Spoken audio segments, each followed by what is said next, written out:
gars. Voilà, on vous a préparé la petite vidéo du coup pour le T-Max Hulk. Donc du coup la vidéo tant attendue et promise. Donc on a regardé un peu la vidéo qu'on a tournée sur route, tout ce qu'on a pu faire et ainsi de suite. On a essayé de vous faire un maximum de contenu, notamment sur des runs et un peu de visuel, un peu backlife avec des petites roues, des petites choses comme ça. On a essayé de respecter les règles au maximum, mais vous doutez bien qu'avec une machine comme ça, c'est un peu compliqué. Donc du coup, je vais vous présenter rapidement les modifs qui ont été faits sur la machine. Du coup, on l'a ramené chez Magistrati. Donc on est parti d'une base où il avait 85 chevaux. Là, on l'a passé du coup en 140,5 pour être exact. Tout a été remplacé par rapport au stage 2 qu'on avait auparavant, notamment le turbo, le collecteur, les changeurs. On a amélioré aussi un petit peu le freinage à l'arrière. Magistrati a fait un gros taf sur le moteur, donc notamment bielle, piston. Voilà, on ne va pas totalement rentrer dans les détails parce que ça peut être chiant et puis Magistrati ne veut pas non plus qu'on dévoile tout. Donc voilà, aujourd'hui il fait 140 chevaux. On vous a fait de belles images, donc patientez un petit peu, ça arrive. Donc voilà, on a 140 chevaux,50 et on a des chronos de 0 à 100 qui rivalisent avec des bonnes supercars. Que vous dire de plus là-dessus? On a un gros freinage, ça vous l'avez déjà vu.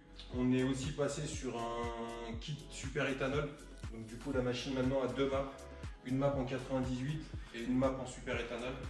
Donc il y a un bouton pour la gestion de ça. Donc voilà, c'est une machine à ne pas mettre entre toutes les mains, vous imaginez bien. Là on est sur de l'ultime prépa sur du T-Max 530. On a les turbos 560 qui vont arriver par la suite aussi, qui vont avoisiner les 100 chevaux. Donc ça je pense qu'on vous fera aussi de belles vidéos par la suite là-dessus avec de beaux comparatifs. Là dans la vidéo vous allez pouvoir voir des runs avec un R1M qui développait 200 chevaux et un RS6 qui développait 600 ou 700 chevaux je crois. Donc voilà, c'est assez passionnant, c'est assez marrant, c'est des choses qui n'ont pas été encore faites. On a voulu prendre un peu notre temps, du coup on y a passé un peu de temps. Donc je vous laisse liker, partager et ainsi de suite. Et surtout, je vous laisse kiffer la vidéo. Allez!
retrouve, on fait une petite parenthèse. Vous ne verrez pas de run avec le T-Max Turbo et un T-Max d'origine ou un T-Max avec un Vario ou ainsi de suite parce que ça servait à rien. On a essayé mais au final le rendu était pas terrible.